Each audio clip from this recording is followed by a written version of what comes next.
ఏంటో మీరు తీసేది? మీరు తీసేది నా తలని కాదు కదా, నా తలలో ఇంట్రెక్కులు కూడా పీకలేరు.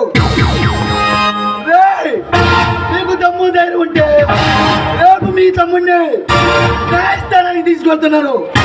మీకు బేసం కోసం మీరు తాగింది ఈ తల్లి చనిపోలు తగిన మనగాళ్ళు అయితే చట్టబద్ధంగా నన్ను ఎదుర్కొని మీ తమ్ముడిని రక్షించుకోండి.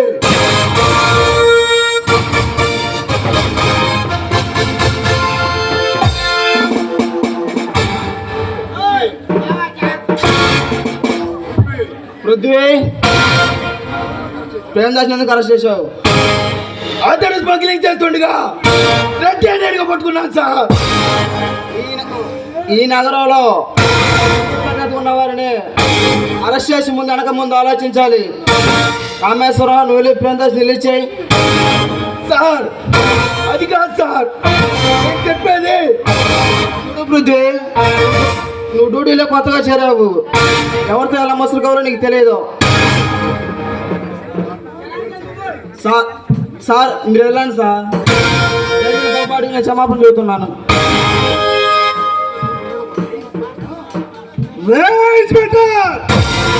ఏంట్రా రెచ్చిపోయి మాట్లాడావు?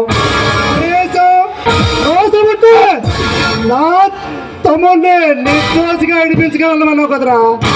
చూడు ఇప్పుడు చూడు, న్యాయస్థానాన్ని పోలీసు మెట్ల మీద సమాధి చేసి నా తమ్ముడిని నిర్దోషిగా తీసుకెళ్తున్నాను. ఏం చేసుకుంటావో చేసుకో, నీకు దిక్కున్న చోట చెప్పుకో. చూడైజే, ఈ మధ్య పోలీసులు కాకి యూనిఫామ్ వేసుకోగానే సినిమాలు చూసి హీరోగా ఫీల్ అవుతున్నారు. కొంచెం జాగ్రత్తగా ఉండమని చెప్పు. చూడమ్మా, నీతిని తింటాను, నిజాయితీని తాగుతానని అబద్ధం చేయకు. పోస్ట్ బట్టలు రిపోర్ట్లు తయారు చేస్తారు. అన్నయ్యలు పదండి.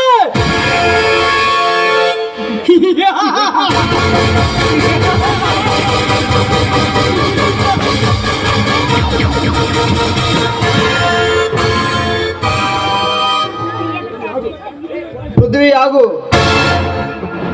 ఎందుకు సార్ రౌడీలకు గూండాలకు భయపడుతూ ఈ పోలీసు ఉద్యోగాలు చేసే కంటే ఈ ఉద్యోగానికి రిజైన్ చేసే పోలీస్ డిపార్ట్మెంట్ పరువు కాపాడండి సార్.